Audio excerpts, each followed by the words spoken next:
السلام عليكم ورحمة الله وبركاته. أنا مناكي تريد بفتيتا ستي دولتي أتدولتي في ولا جد وكان بنا ميجون ستي أبا منا يرو هات منها إسا إني قبل جناني سود ماريتاتي وهذا أبجي وأنا كناتاتي كان مودتي حتى وجهك تقول لي ما أنت يرو تدولمو أبا منا إن الشقة وما إيراك يساج والاتفاقنا فنا عادم أنا ما جدي بفتي ستوكو تدولتي الناس ينتوكو جلو بتيرتي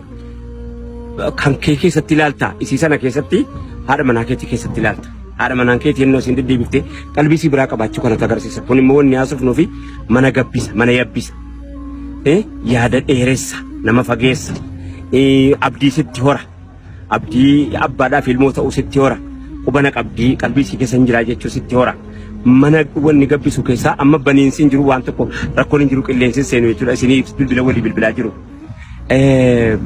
yeroo isin bilbiltu abbaa manaati moo dhiiraa'e yeroo isin bilbiltu fuula akkamiitiin jalaa kaastee yeroo dallantee jirtu sanaa ta'u anumti raayyee mataan kee yeroo dallantee jirtu sii namaa wajjin bakkeedha wal caqacaqaa jiru yeroo haati manaa keetti dawwaltu akkam jetteenii sii galeera kana qabdaa jetteettanii kana dhabdee laata jetteettanii akkana dhabdee laata kana mudattee laata maa kana nuur kadhabamee jennaani jetteettanii baay'ee gammachiisa isin amma waa dhabneeti afaanuma bareedduu isiitiin amma akkana taaneeti akkuma jirtu bariigaa bareedduu jira homaan jiru ilaamee ammuma qabnuun akkana ta'annaa yeroo qabeenyi jiraatu kan jedhu tole kun isaa dhabaadhaaf haasa'an qabaa taati yoo haadha manaa keetii haati manaa keetii gisee galgala galtus haadha manaa keetiiti gisee wajjinii nama haasoftu qabaattus haadha manaa keetiiti anis raayya mataan keessa atumti liu ofitti sananii maa jedhu yeroo bakkee kana keessaa namoonni haadha manaas harka qabatee deemu haati manaa keetii haadha manaa waaftaatiif jecha dhiira kanatti harka qabatee karaarra deemu inumaa hawwitii beekadhu ulaa kana cuftee raayyaati sigalee